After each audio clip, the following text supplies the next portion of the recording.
30, Okay, depends. okay, just fine.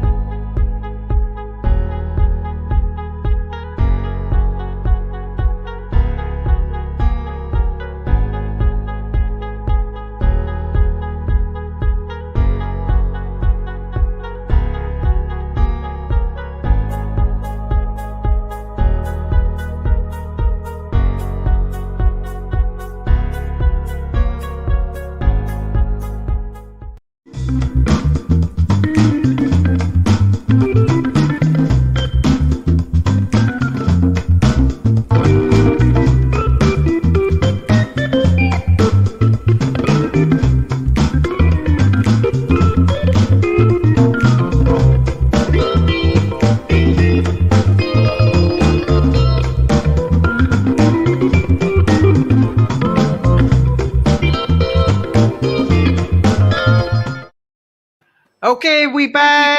Another day with you guys. Wait, Simon, is it you? You gotta wear a earpiece. You're not Oh that. yeah, yeah. You're not that sad. But yeah, we're good. We're good. So we got a friend from the other space today.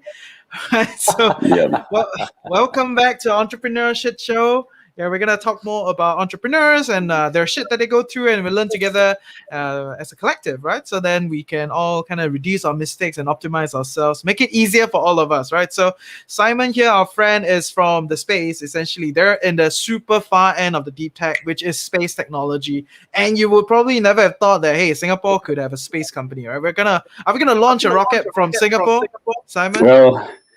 Well, I wouldn't count on that, unfortunately. But well, from vicinity, yeah, why not? I don't see a problem with that. In fact, we already did launch from Malaysia. It was only a 1.2 kilometers test flight, but still, that was the first time a commercial company has launched anything in history of Southeast Asia, to the best of my knowledge. So yeah, I'll take that as a stepping stone. Yeah. Can you kind of share with us a little bit more about that experience? Like, how was Sure. that? Like, yes. Yeah.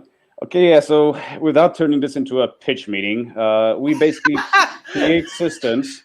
I mean, if you take a look at what's going on with space tech these days, there's a huge number of new satellites being built, commonly referred to as small sats, and they are basically generating a demand for dedicated launch services, which means smaller rockets going at the right schedule and into a correct target orbit as required by the client.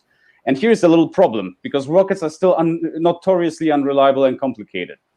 So long story short, with our systems, we avoid most of the reasons why rockets fail, and we do it cheaper than anybody else. So it's a rare feat in engineering to bring a product which is actually more affordable and at the same time more reliable. And that really boils down to the propulsion technology that we use. I'll be more than happy to share more at some other opportunity. I don't think anyone wants to turn this into a lecture about rocket science, as much as I would enjoy it. So yeah, that's basically it. Simon, can you long help? story short, Right. yeah. Right. No, please. Long story short. And yeah, so basically the test flight we did in Malaysia was to do a proof of concept mission, which uses that very propulsion technology, and it worked beautifully. And well, this is going to pave our way into the stars, really. We could fundamentally build a product which is comparable to that of our competitors for half the price, and which is also less susceptible to a number of different failure causes. So yeah, it's pretty cool.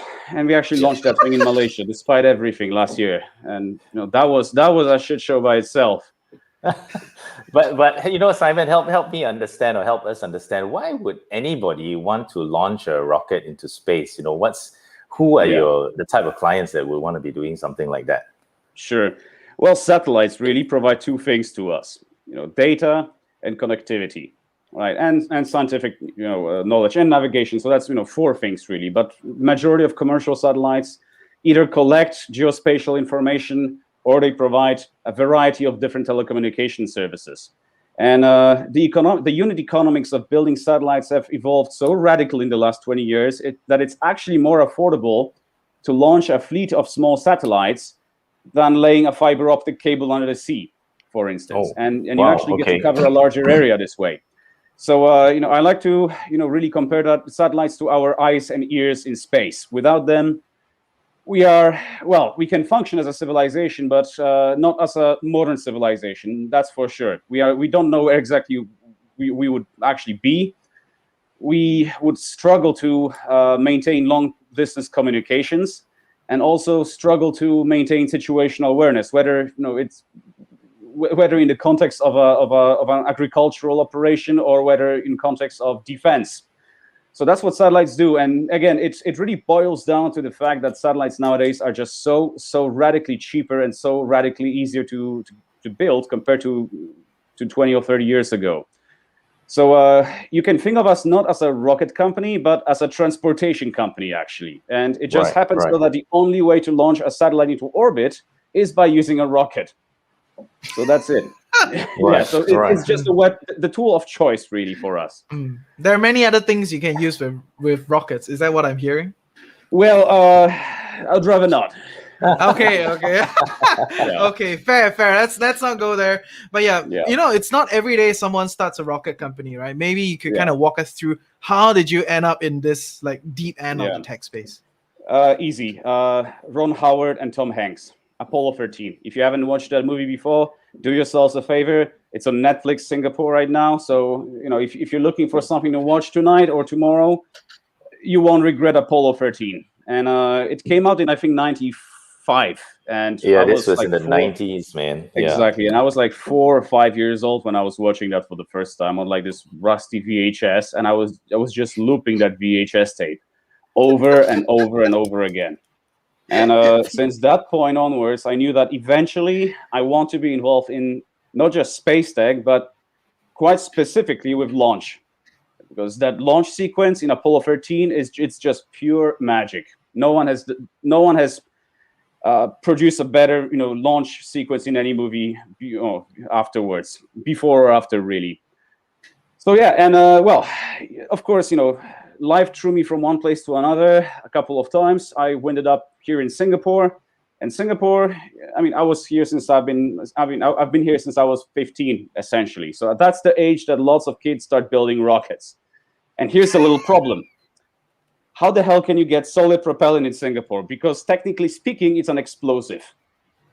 And it's heavily regulated. It's super controlled. If you're in the United States, you can buy kits that use some, low grade explosives, literally from a shop, from the internet. But here, that was just purely impossible. So I had to put my space ambitions on a back burner, so to speak. No pun intended. But yeah, so only when I was in university, I went through A levels, which was just a torture altogether. I was actually in Millennia Institute, in case you're wondering. Then I've done my 2 years of NS, of course. I mean, not of course, the most viewers probably. Yeah, but so I'm sensing a lot of agony there. But yeah, story for another day. Yeah, you're as Singaporean as any one of us, right, Simon? Thanks a lot. Yeah, yes. I wish everyone thought that way. But yeah, when I was a transport operator on Pulau Tekong, I think that's when I finally made a decision to leave this planet forever. 2 years on Pulau Tekong. Yeah, it's a lonely experience, and it's a true story. Actually, I was booking in one time on the last ferry, which is like, I don't know how about now, but last time it was at 11:30 p.m. or 10:30 p.m. or something like that, and they were dredging the entire coastline next to Tekong to reclaim that new piece of land around it. And I was like looking at all those platforms, and I was thinking to myself in this pitch darkness from the ferry, now what if just one of those things was retrofitted to launch rockets into space? How difficult can that be? There's like 100 of those things right there. I only need one, really. And I ended up in the US afterwards. Not a course of my choice, but one that accepted me. Literally that was a case of a course choosing me, not the other way around. But again, that's a story for another time. And at that point, I decided to start networking with the space tech community in Singapore. I got a couple of books. There is a space tech community here in Singapore? There actually is. Yeah, there actually is. Believe it or not. It has been for a while now. it's somewhat it's flying under the radar a bit to most mainstream audiences at least. But periodically you will see some articles in mainstream media about some of the leading startups which are active in the space. Sorry, yeah, and I basically got a couple of books about spacecraft systems engineering, propulsion, and orbital mechanics, so I could actually understand what the hell is going on and go through just the fundamentals. I was not a trained engineer, so I didn't pretend to be one, but at least I wanted to know, how can I possibly come up with something that's actually valuable to the way smarter people who have been building satellites for their whole lives. And during university, I managed to. That's when I discovered this whole idea of hybrid rocketry, which uses liquid oxidizer and solid fuel. In this case, the solid fuel is non-explosive. So that was the turning point, and that's when I started building some small prototypes with some friends, and eventually this morphed into what later became Equatorial Space. And of course, initially it was really a community endeavor. We didn't have much experience working with rocketry before. But well, I seem to have hit the right, target audience, because thanks to our media attention and to the publicity that we've had, we got in touch with some senior engineers who later joined us. Nice, so I was able, and I think that was the biggest challenge so far. This transition from like this friendly community effort into something that's supposed to start becoming a professional enterprise in one of the most complicated engineering disciplines imaginable. So yeah, that was a difficult part, really, and I don't recommend anyone listening to try doing that at home. Sounds like every other entrepreneur that is doing something, right? Yeah. You always tell people, don't be in the space, go do something else, right? Yeah, exactly. So what is that shittiest experience that you have, in this journey of yours? Wow, the shittiest experience. Should I list the top 5 maybe, or? We could do top 3. Okay, Yes, we have time for that. Yes. Yeah, so top 3 was definitely having some really difficult conversations with my co-founders, who along the way, well, some of them were unable to continue contributing. Some of them were, very enthusiastic in the beginnings, but they didn't really have much expertise and experience, and they were not in a position in their lives to really commit fully to learning this new field of knowledge. And some just plain out lost interest along the way. Having those difficult conversations, saying that I can't keep you on the cap table anymore. Let's work out something that's fair for so that we can move forward. Really, that's when I started chain smoking. Really, it was that stressful at one point. And at that point, we already had some angel investors in place. I had a moral and legal obligation to do a good job as a CEO, make sure that we are moving forward and that we do have the right talent on board. And we actually also had a couple of employees in the year at that point already. So having that sense that I have to transcend that personal relationship to keep people's jobs in place. Let's just say it makes you grow up real fast if you haven't yet by that point. If you haven't realized just what are you getting yourselves into as entrepreneurs, the moment that happens and you sense that responsibility on you and you have to really make difficult decisions, I think that's when you really become an entrepreneur, and only then really. It's just a difficult process altogether. So that was the first one. Wait, can I ask a little bit more about that experience? It's like I get what you're saying. It started as a hobby, a few of you interests, it's like interest community. We come together, we pilot project. It kind of worked, got some funding, things got serious, and then you have to transform the whole thing. Yeah, that was my plan all along. In fact, I wanted to do it, but I don't think anyone is really mentally ready for the entire process until they actually encounter that situation. Yeah. So how was that? How was that kind of conversations? Like, how was it actually? Like dropping the people that started with you? Well, not fun, that's for sure. I don't think it was fun for either side, really. Now, in case some of my earlier co-founders are, tuning in tonight, thank you guys for, resolving this amicably. Really appreciate that. But, in the end, at the end of the day, the situation became rather clear. It's either that some of our earlier founders take a deal and, take a step, not just a step back, but basically go their own separate way, or we all end up with nothing, because no other investor is going to seriously consider a company that doesn't have, committed and experienced founding team. And it was just a very, clear-cut scenario in that sense. If I didn't do it, all of us would end up with nothing. And how many of you guys, to start? Was it 2, 3, 4, 5? No, it was actually 8 folks in the beginning. So oh wow, that's a lot. 8 people. Yeah, I know. I don't think any one of us really expected this to go so far.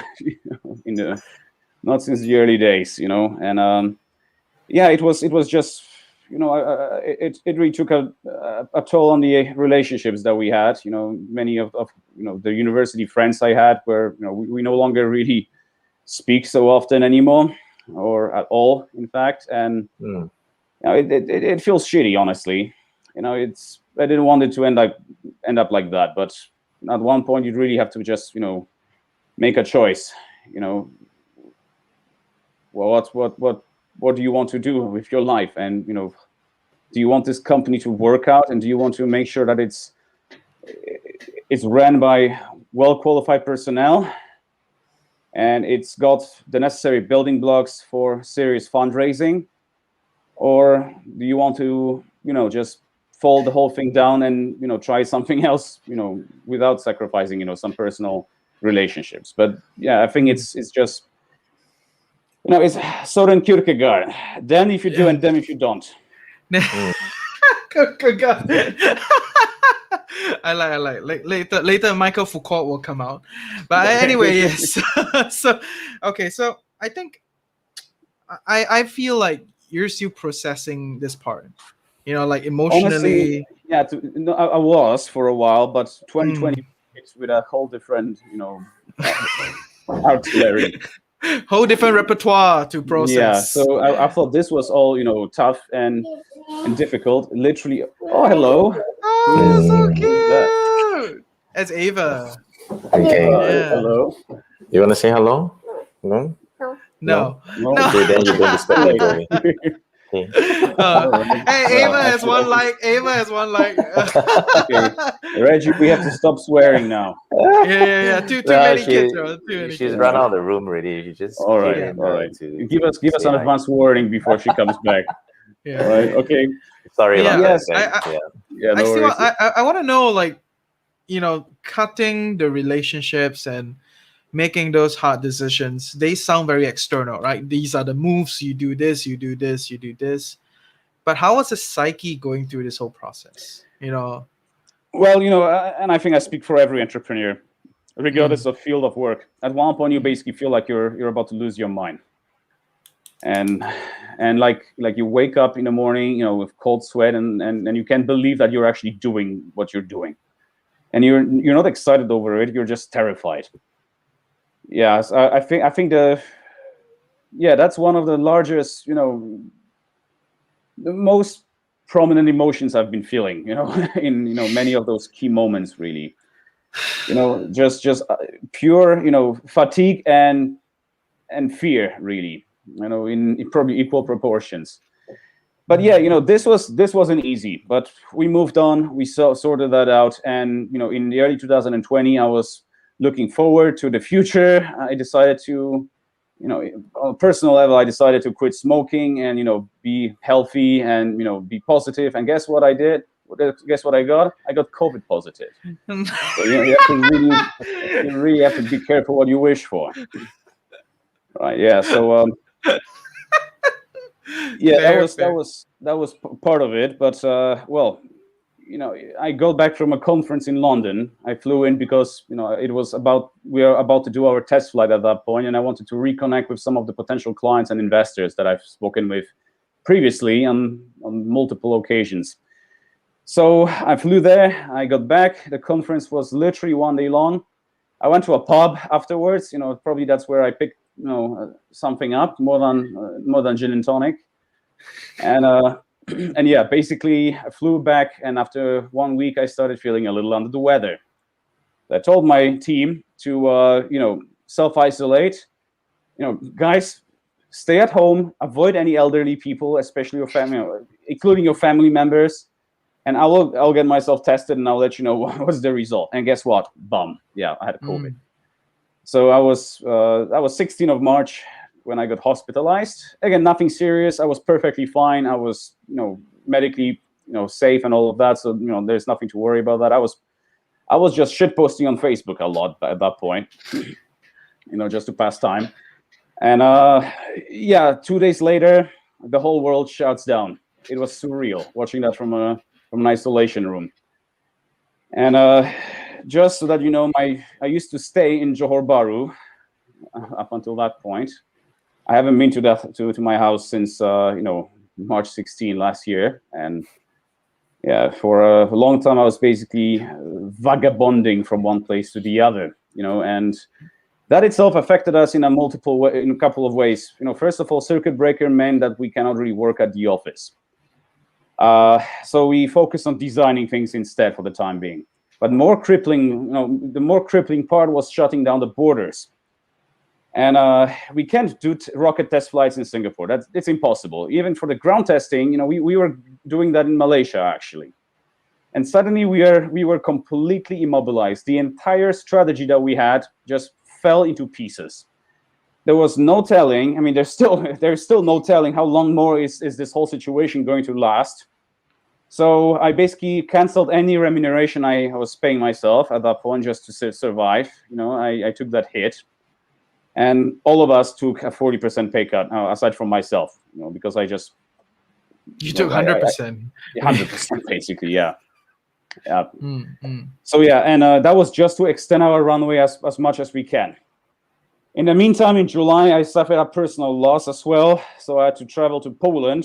Again, I was hoping to travel soon, but not for my mother's funeral. So again, be careful what you wish for, folks. Yeah, you may just get it, but in slightly different circumstances. So I was there for around a month, and the positive thing is that my co-founders here were really doing a fantastic job, making sure everything is in progress. Exactly, and that's the part I think a lot of entrepreneurs miss out, right? Sometimes during shit days, your team steps up. When you're in a shit day, like, I can't do shit, and then everyone else steps up, and you're like, damn, that's the good part, right? Something exactly good came out, but it's not a given. It's like it's quite a surprise. Which is why I like to say from all those experiences so far, do not co-found with your friends, but befriend your co-founders. And like trust. That. Yeah, and I promise you, if you haven't started up yet, your experience and your journey will be equally, if not even more meaningful if you do that. Because very likely, chances are that if you co-found with your friends, you're gonna lose both your startup and your friends along the way at some point. So yeah, and I am really absolutely blessed, and I am lucky, and I don't say that lightly. I'm quite a cynic most of the time, actually. So again, I'm really grateful for having those people around me, because they sent me to the airport the time when I was just shell shocked. There's no other way to put that.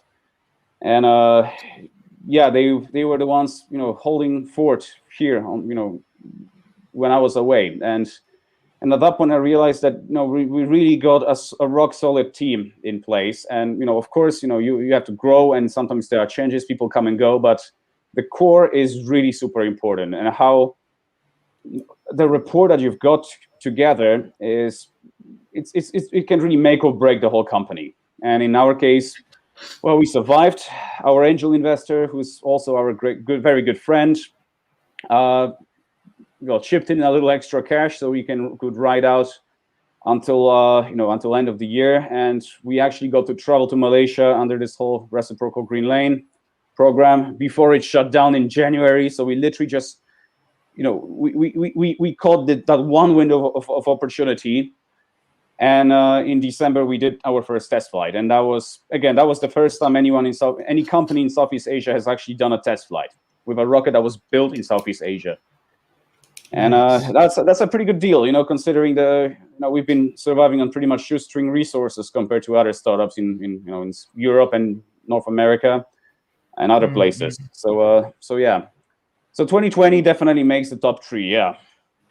Nice. Give me a little bit more color on the part about co-founding with people that actually has that, right? Like befriend your co-founder, right? So how do you then decide who to co-found a business in? Or at least, okay, let's just put it in context, right? You're in, like, if we really have to segment, you're like in deep tech, right? So the feature of a deep tech business is you gotta develop something and then you gotta bring it to market, right? So the process is extremely long, right? So then it's very technical. How do you decide who to work with?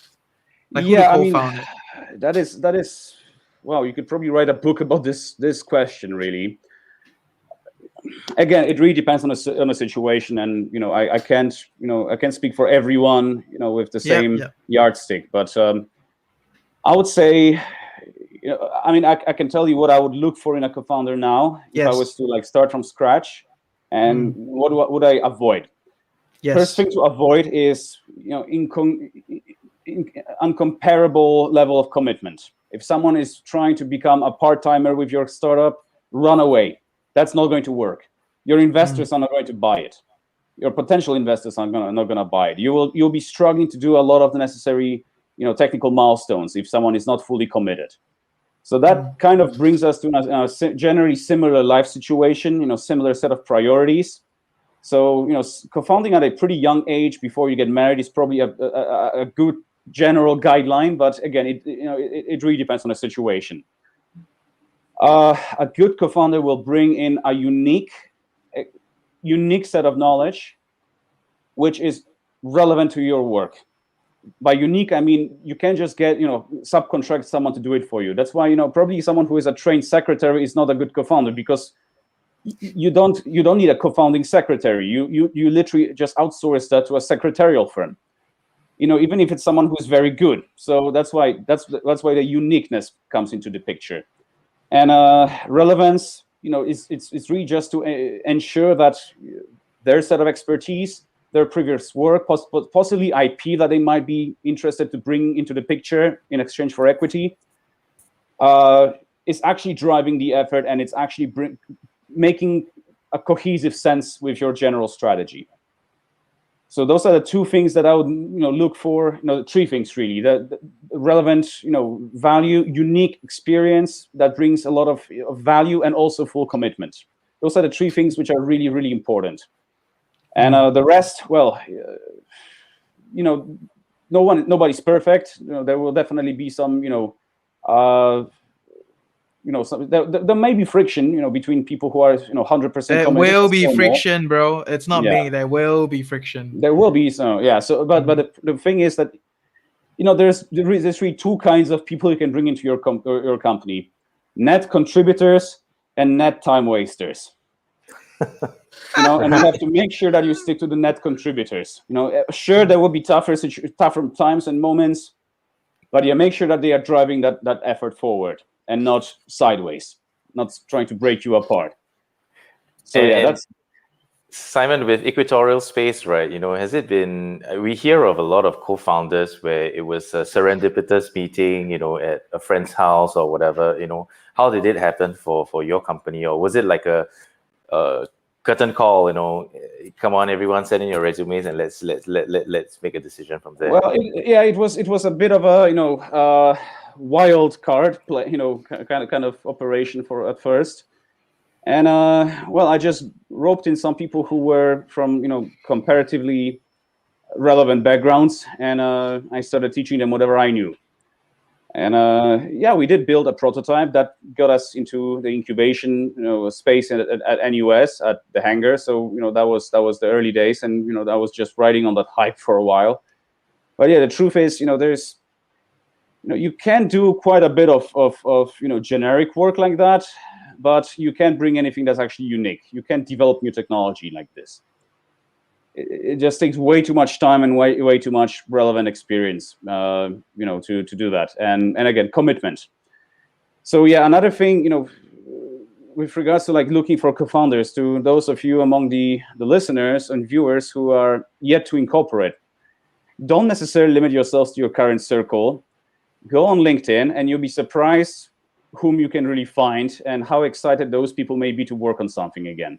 Because a lot of senior engineers, may have exited from something before, or may have been involved in a project a while back and then just, did a corporate job for a while. You'll be surprised how much senior talent is there, happy to work on something that actually makes sense. As long as, that's the job of the entrepreneur, really. Make sure that the strategy and the plan and the target really makes sense. And that's why fundamentals are really important in whatever industry that you're trying to tackle. Mm. You managed to get some guy super senior to come in with his IP, right? Like he was the one that like researched on the whole propellant and that whole thing. Jamie, and to be exact, it's one of the core selling point of your company at this moment in time, right? Absolutely, yes. And that was the changing point, because Jamie got in touch with me after one of our interviews where it was aired on Channel News Asia, and at that point he just moved to Thailand. And he was looking for consultancy jobs, and he's got 30 plus years of experience with building rocket systems, so he can really build stuff. And he was the one to actually develop that solid fuel that we use, which is really the game changer for not just for the company, but also for the industry. And this really boils down to having the right concept and developing that relationship over some time, because we started off on a consultancy basis. And Jamie was doing some work with us, and we became friends in the process.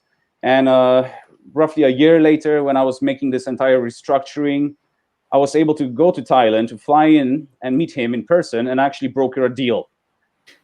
Yeah, and again, that was really because the whole thing makes sense. Building hybrid propelled space launch vehicles based on novel technology with capability to launch from near equatorial site somewhere in Southeast Asia. That's really how it started. And again, if you have the right idea, if you understand the core principles which are guiding the industry that you're trying to disrupt, then you will be in a position to find senior people to either mentor you or consult for you or advise you or even join you. Just make sure you get the fundamentals straight. That is the most important thing. If you're trying to do something which is fundamentally impossible or is just completely pointless, you will struggle to bring in senior talent into the loop. Unless you somehow have a lot of money behind you, then sure, for the time being, you probably can attract some senior engineers. Mm. Give me a little bit more color about like getting fundamentals right. Like what is considered a right fundamental? Oh yeah. Well, first of all, you need to understand what orbital mechanics are about. In my case, you have to understand what the hell is going on. What does it mean to be in orbit? You guys read about that before? Have you had any background with that? Clue. Yeah, okay, absolutely no idea. Right. Okay, so it's I'll explain to you orbital mechanics in 60 seconds. All right, or less. So picture yourself standing on a very high mountain. Very high, so we disregard any drag and air resistance for the time being. And imagine holding a cannon. And if you're launching a cannonball from that cannon, of course it's going to fly to a certain distance away, right? And if you keep increasing that speed, that launch speed, the energy that you're initially putting into that cannon, the farther away it's going to fly, right? It's logical. And if you launch it fast enough, it's going to go all the way around the curvature of the planet and then return to the same spot. And that is an orbit. An orbit is not an altitude, actually. You only need altitude to escape air resistance. And the rocket's job is to generate the altitude to escape air resistance and then generate the necessary velocity for a satellite to stay in the target orbit, right? And that's exactly why every single time you see a space launch video by SpaceX or anybody else, you will see that the rocket starts to turn towards the horizon very, very quickly, because that's how you develop this horizontal speed that you need to achieve, right? And that's, of course, that's just the barest of all fundamentals. On top of that, there's some so-called orbital elements which affect the business case behind your orbit. How far north and south can you see? How quickly can you be over the same spot on the surface in a sequence? How many satellites do you need to cover a certain geographic space continuously, etc., etc. And once you understand those concepts, you suddenly see what actually makes sense. And then you start to see just how important it is to simplify the propulsion system that's used in a launch vehicle, which is a rocket designed to carry satellites into space. And without those fundamentals, without understanding those very basic things, how is your latitude affecting the target inclinations you can get into? What kind of range do you need for a launch? What is the kind of distance that the first stage splashes down after being expanded? And how much clearance do you need for that? Without any of that, then you will really struggle to bring someone who is more knowledgeable than you. You really need to have those basics done right. And again, my job as a CEO is not necessarily to design things. My job is to make sure that we have the right people, the right destination in mind, and the resources we need. But as long as the target is actually valid, from scientific and commercial perspective, then you're on the right track. Nice. Okay. So is SpaceX on the right track? Well, I mean, of course, they are the most successful launcher company in the world right now. But their value, just give me a little bit of clarity. Their value is reusable rockets, right? That's kind of what they're trying to do. Reusability is still controversial. To achieve orbit, you need to get to a velocity close to 8 plus kilometers per second, really. So the total velocity change you have to produce is close to 9.5 to account for the air resistance and also for the vertical component. So that is actually a lot of speed to build up, and that's why rockets are very, very mass efficient by definition. Only around 1% of a modern launch system is the actual payload. Around 90% is the propellant, right? It's some people compare aircraft, rockets with commercial airliners. It's really not a good comparison for a number of engineering reasons. The operating conditions are very, very different, and really the mass fractions are just completely different. So that's 90% of your rocket is essentially going to be used up in getting into orbital velocity. So only 1% of that whole thing is going to be the actual payload. If you, let's say, need 40% of your first stage's fuel and propellant in general to do a propulsive landing maneuver, then you are reducing that useful payload even more.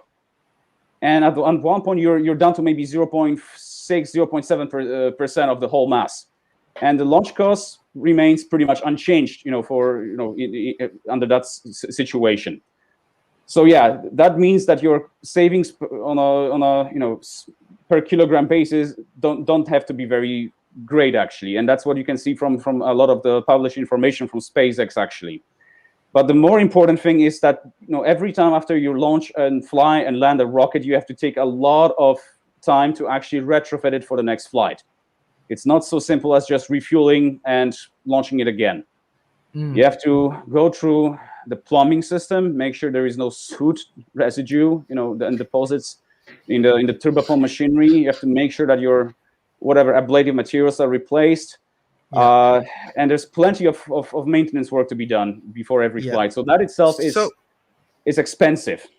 So long story short, for small launchers which are carrying a few hundred kgs per kilogram, the absolutely best thing you can do is make them so simple it doesn't even make any sense to recycle them, because they are by themselves just so cheap. And that's exactly the strategy which we are taking. Not to say we couldn't reuse our rockets. In fact, there is a company called Rocket Lab which is planning to just capture them with, by the parachute with a helicopter, during the descent, which can be done. It has in fact been done by, for a variety of different purposes, since the 60s. So it can be done. We could reuse our systems, but I think our philosophy, and I'm not saying either one is better from the other. It's just different. But our philosophy is to make things so simple, you don't even care about dropping it into the ocean, because at the end of the day, there's nothing toxic or polluting in it anyway. There's nothing that's actually harmful to the environment. If anything, we'll probably just help create new coral reefs with that. So yeah. Fair, fair. Okay, that's good. That's good. I think I get what you're saying. In terms of like how 90% of the weight is actually from the fuel. So by the time it burns out everything, it's only like 1% of that last bit that's really flying around, right? Or Exactly. orbiting around to be exact. Okay, but how do you then tell these kind of things to your investors, to all the lay people, right? Yeah. Because that is the part about deep tech that is extremely complicated. You have Yeah. a bunch of engineers, you're geeking out on your thing, you guys do your stuff, you have all these patterns, your Yeah. shit. But then how do you like tell the business people that are trying to commercialize it? How do you tell your investors that may not be in the same space, right? So how Yeah. do you do that part? Yeah. Yeah, so I mean, you can convince everybody, especially folks with zero prior background in physics or any form of science, are difficult to convince, difficult to really educate in that particular area. But I do have an example. I mean, I do have my own experience with one of the VCs in the US not long ago, just a couple of months ago, and they were interested in finding out more. And I was warned by the person who introduced me that this gentleman doesn't have any prior experience or knowledge about space, like zero, completely nothing. So I actually prepared a primer presentation for him. And I went through some of the very, very basics of why are rockets necessary, why are satellites necessary, in fact. What kind of, what coverage do you get in terms of the geographic area compared to, an aircraft, for instance, or a high altitude drone? And why are they so important? And what is going on in the industry? So I went through that entire presentation. It did feature some math, some basic math, to help me explain why rockets work the way they work, and why are they so complicated right now. But it basically put us on the same page by the time I started our actual pitch deck. And afterwards he was very happy. In the end, they didn't invest, unfortunately, because their area of interest was software. But he had a very positive feedback to me afterwards through the mutual acquaintance of us. So that's how you basically start to build up that network that may or may not work out in the end. Who knows? Maybe 5 years from now, when you're doing another startup, those people will remember you, and they will know that you understand things very well when you're dealing with a particular area of work. So it's all it's just like that, really. You have to take some time, and you have to understand that people may be very, very smart, but they just don't have any prior exposure to what you are working on.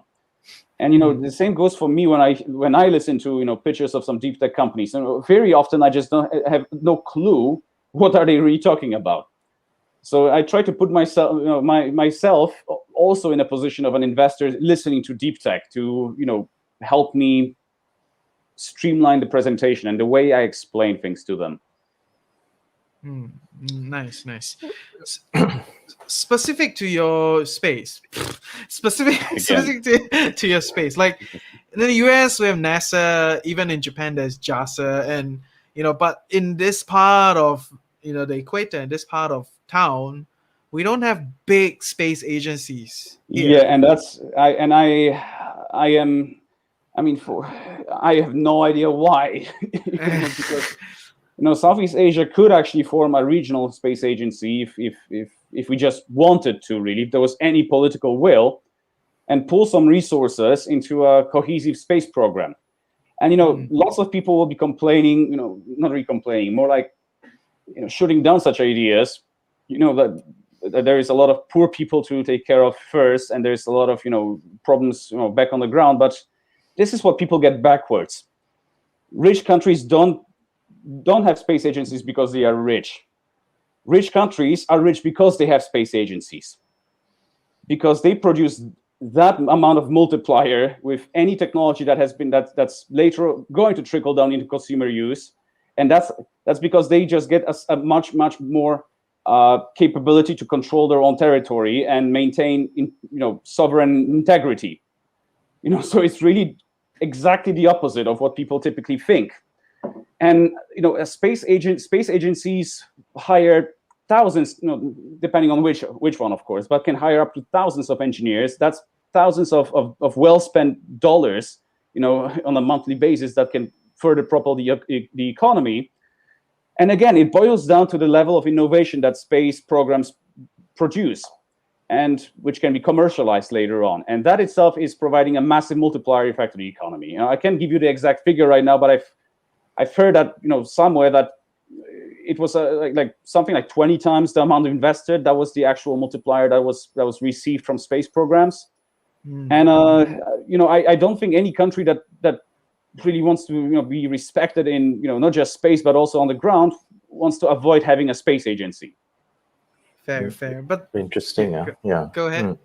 Yeah, I mean, would you then say that Singapore is, or even Southeast Asia, is not the right place for you to be having as your HQ, right? Yeah, exactly. That was the question, right? Because if there is no like space ecosystem, it's like going into a whole new field and a whole new place. How do you do it, right? And how do you convince stakeholders to support you?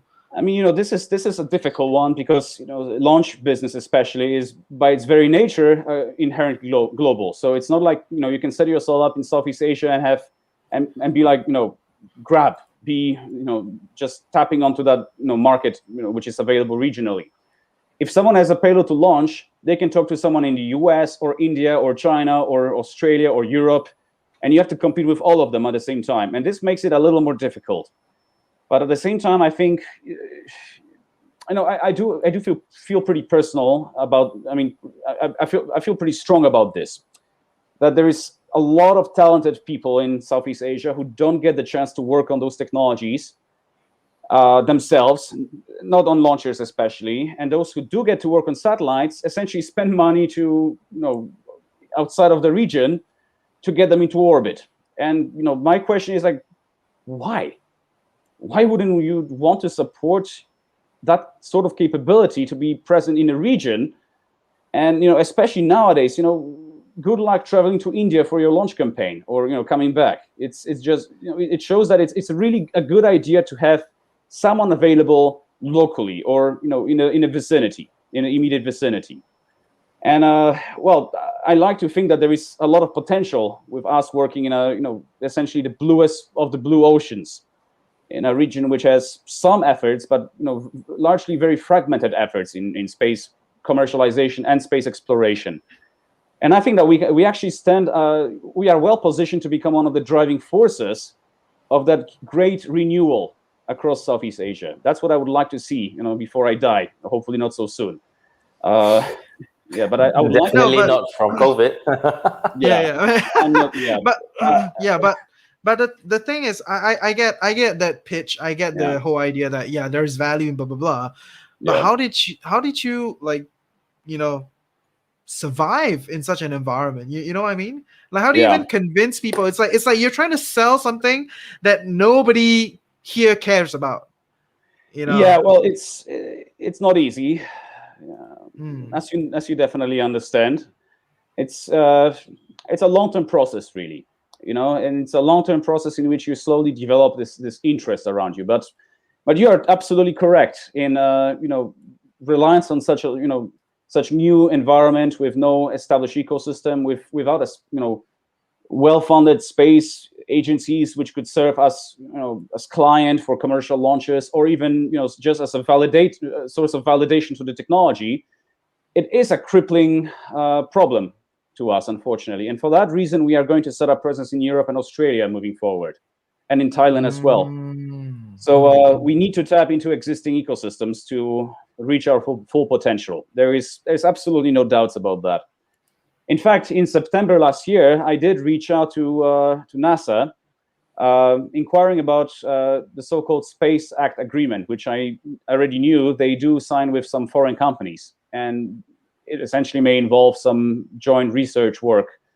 And I introduced us. I told us what we've got and that we would like to do some ground tests in, you know, NASA's Stennis Space Center facility, which is where NASA does most of their ground tests. And just, you know, have someone to validate the thrust and specifications of the motor. So, you know, we can take NASA's shop and show it to our prospective investors. But they told us that since we are not a US company, we would have to go through this, you know, through the headquarters in DC. And we could only broker an international Space Act agreement if we were brokering that through a domestic space agency here in Singapore, which we don't have. Yeah, that is it's really a chicken egg situation. And I'll be honest with you, I am puzzled by the lack of political support for general space exploration and commercialization, because that's what it really is. I'm not talking about building fancy experimental things yet. I'm talking about building stuff that actually earns money and supporting that sort of programs. I am puzzled by lack of interest in that. And again, I think it stems from the prior lack of heritage in that area of work, because people who grew up in countries which used to work on, let's say, Apollo program or on Ariane 5 or on the Soyuz, you will be surprised just how many people know someone, have some uncle or some ex-neighbor who was involved in those things, and they see space tech as something that people do, people around them in their immediate vicinity. It's a thing. It's a thing. Yeah, exactly. And here we just don't have it at this point. And that's what does. I think that's the reason why we don't see it as an immediate need, and it's a big blunder on the part of our authorities if they don't take this seriously right now, because countries which dominate outer space will dominate life on Earth as well, and that was a very well-known fact since the 1950s. And furthermore, I think Singapore stands to win more than it stands to lose from supporting space tech, because in space it doesn't matter how big your landmass is. You can go for 20 or 30 years down the line, space mining is going to be a huge market, and that is something that we could get involved with. Orbital tourism is another thing which is definitely going to become a huge business. And I don't see a reason why a country which spends $1.7 billion on a shopping mall at the airport, which is called a jewel, which I personally think it's a shining example of misplaced priorities, isn't going to spend $1 billion to set up a space agency that has incomparably greater positive net impact on the economy and on the society as well. I am frustrated with that, and we can't wait for Singapore to really complete the soul-searching process in that sense, and that's why we will be setting up presence in countries which have more mature environments for space tech. That's Great. Just the way it is.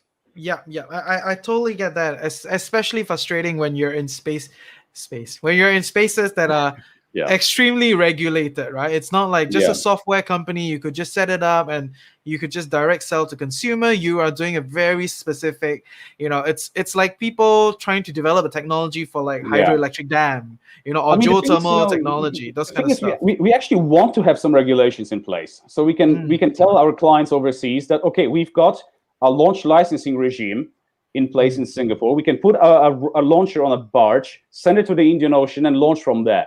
And you can be sure this is all done in accordance with international treaties, which ensure that there is a compliance with the so-called liability convention and there's a couple of other conventions. I actually want that to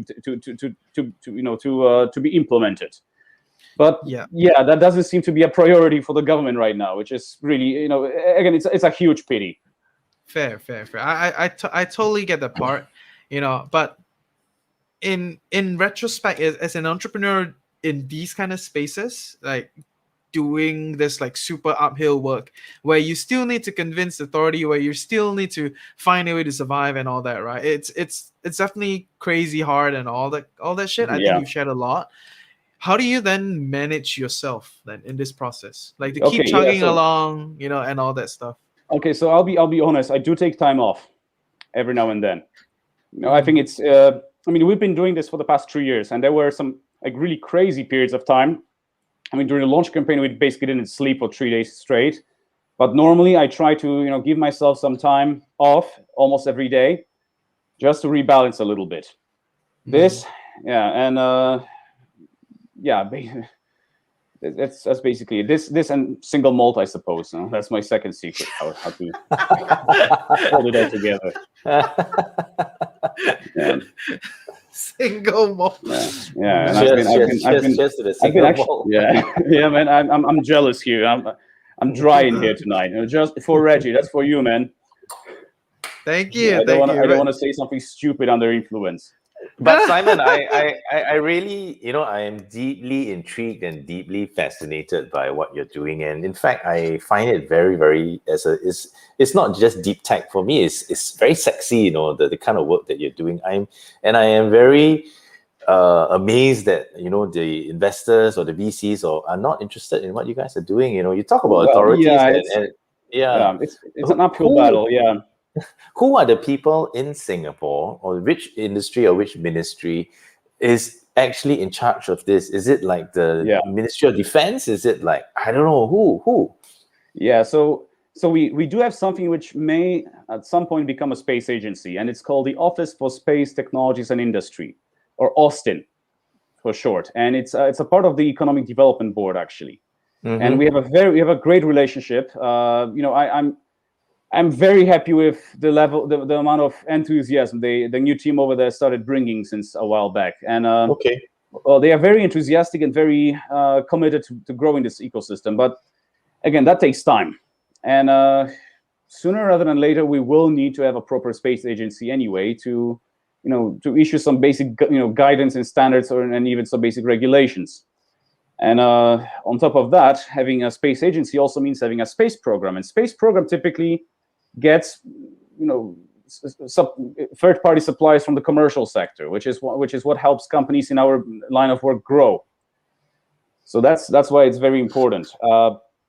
But yeah, just to short answer to the question, it's under EDB, actually. Right. Yeah. I mean, I think you guys are doing excellent work, right? And definitely looking forward to seeing more breakthroughs in everything, right? Yeah. Thanks a lot, Alex. Really appreciate it. And Sure.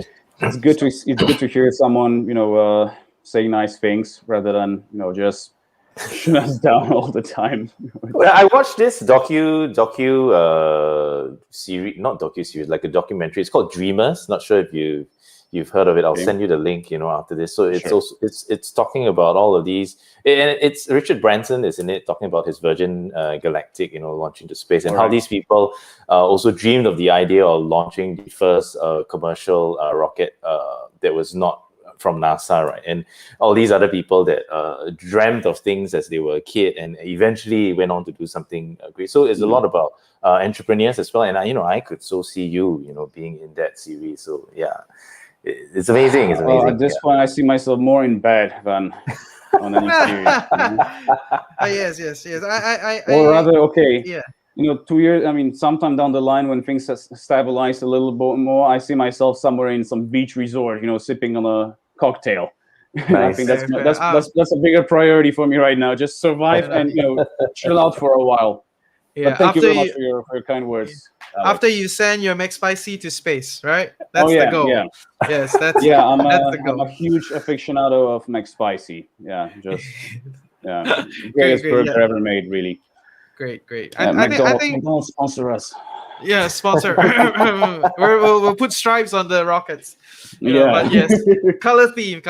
But yeah. Okay. So I think you've shared a lot of good stuff, a lot of things that people that are on the fringe, because I think there are a lot of engineers here that are pretty jaded. Honestly, I think the engineering society here is very jaded because they're Tell me about it.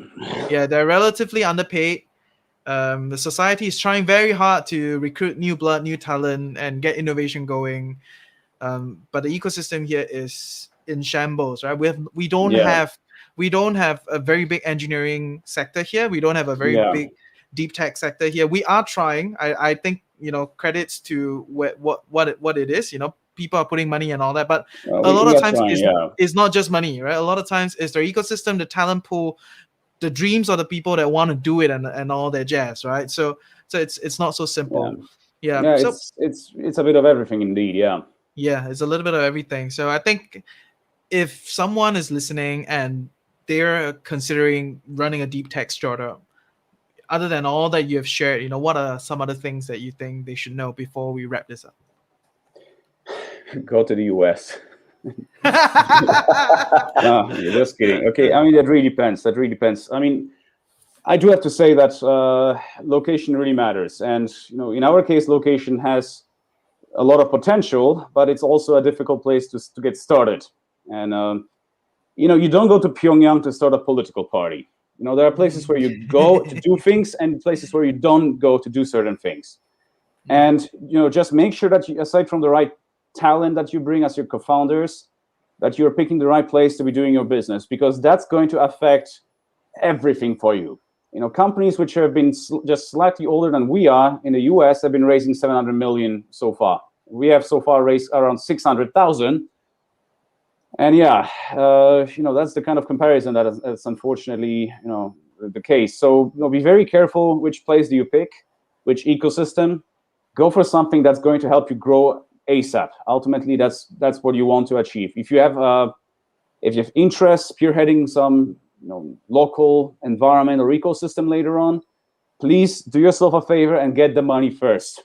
It's going to be then it's going to be easier, and you can do whatever you please to groom whichever whichever regional or local ecosystem that you want to deal with later on. But yeah, really, without money, you don't matter all that much, and you have to go for a place where fundraising and the support that's required for fundraising is widely available and readily available for the nature of your work. So don't underestimate the importance of the location, really. Nice. Thank you. Okay. Thank you. Thank you. I like that. The reality is true. If you're trying to build some like hydroelectric dam technology, you're not going to build it here because there's no dam for you, right? Exactly. There's no dam. I mean, if that was me like 5 years ago, I'll probably try to install something like that at McCreechy Reservoir, But then again, it doesn't make any sense. Singapore is a great place to scale up once you already have an established engineering operation somewhere. But yeah, you have to be very, very cautious with your first moves because they will determine how painful or how easy your first, couple of years will be, and that's a make or break. Yeah, totally get that, and I agree with you. And we're struggling on the media end. We can talk about this. Yeah, we have an agreement. Reggie, we had an agreement not to bring up politics today. Okay, yes. We'll talk about this over single malt. Okay, yeah. Single malt. We'll talk about this. So, thanks for coming on. Thanks for everyone that's listening through.